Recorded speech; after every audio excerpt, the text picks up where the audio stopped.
joining us now is Lili Gil Valletta. She has a remarkable resume, including being the CEO of Culture Intel and Sen Plus and the spokesperson for Bright Path Labs. So Lili, I want to start kind of broad picture. The private sector has really kind of emerged as one of the heroes. That's something you don't hear the private sector being talked about too often, especially by some in the media. But how important has the private sector been so far in kind of combating this outbreak?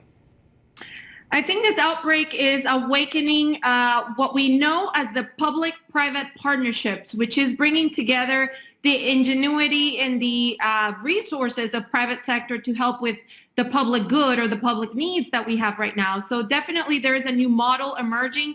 That's why we're seeing corporate CEOs joining the coronavirus task force and updates every single day. And that is positive because we do need to bring all of the biggest and brightest, resources and brains to solve around this issue. It's just unfortunate it took a pandemic for us to do that. I think you're right, but you're right about a couple things there too, including the fact that this has kind of surfaced the idea that we are too dependent on China when it comes to a number of different things, but especially when it comes to the production of our medical equipment. Is that something that you agree with? Absolutely. And, I was a former corporate pharma executive, and I remember in the mid-90s when we started closing down a lot of our facilities here in the U.S. and in Puerto Rico. And here we are now, and Americans may not know this, but 95% of ibuprofen comes from China, 90% of our antibiotics. And right now, when everybody's talking about hydroxychloroquine, we depend on that from China and India. So at times like this, when everyone is protecting their own, of course, I'm going to protect my exports and keep my supply for my people. And this is what's exposing our dependencies from other countries. Right. And over here, people call that, they would refer to that as nationalism. But in other countries, it seems that they're doing the same thing. They're kind of looking out for their own, kind of putting their interest before the interest of those around the world. But you bring up the hydroxychloroquine thing. And initial reports said that India was going to cut off its supply. They actually produce about 47% of the U.S. Total just stockpile of hydroxychloroquine. Initially, they said that they were going to cut off that stockpile. There are some reports right now saying that they may not do that. But in any regard, is there a way that the U.S. can produce more, or at least get their hands on more hydroxychloroquine in any way? Yeah, we're hoping that there are negotiations with India that is going to open that up for us, but we cannot just depend and be at the mercy of that supply.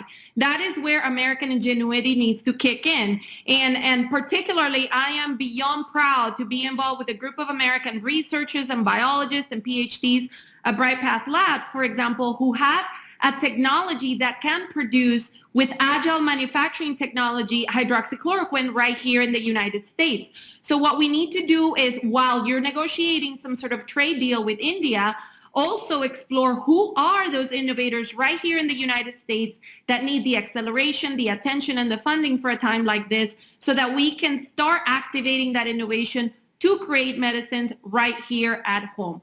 It's a trade-off, it's a balance, and we need to reimagine how this gets done, because we are at the mercy of other sources, and that is a dangerous proposition. I mean, no doubt. I mean, that would be a major development right there if the government can kind of assist your company, for example, in doing that, because even when it comes to hydroxychloroquine, a lot of the components that make it are once again manufactured in India. So it's something that goes way back to the very substance that is used in order to do this. And it shows how dependent the U.S. is on other countries when it comes to that. But before I let you go too, what other steps can be taken between private industry and the government in order to kind of allow it to flourish the way that could really help us during this time of need?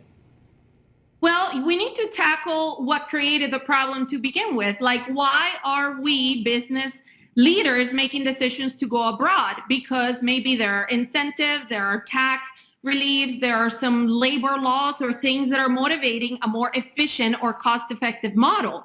So the big challenge for the U.S. government, I don't care what party you're on, it's all about how do we incentivize that ingenuity and that innovation to stay here, and that needs some rethinking, because we want to be competitive, but that's only going to happen when it aligns to the benefit of the nation, of the labor force, and also the bottom line of those private companies that have to report to shareholders. So lots of homework, and the economic models are being written as we speak. Yeah, as you said, it's unfortunate that it took a pandemic for us to have this conversation, but hopefully if there is a silver lining in this disaster, it's the idea that we can at least move on and kind of make ourselves independent once again and kind of move in the right direction after this. But Lili Gil Valletta, I really appreciate you coming on, breaking down this very important partnership between the private and public sector. Thank you very much.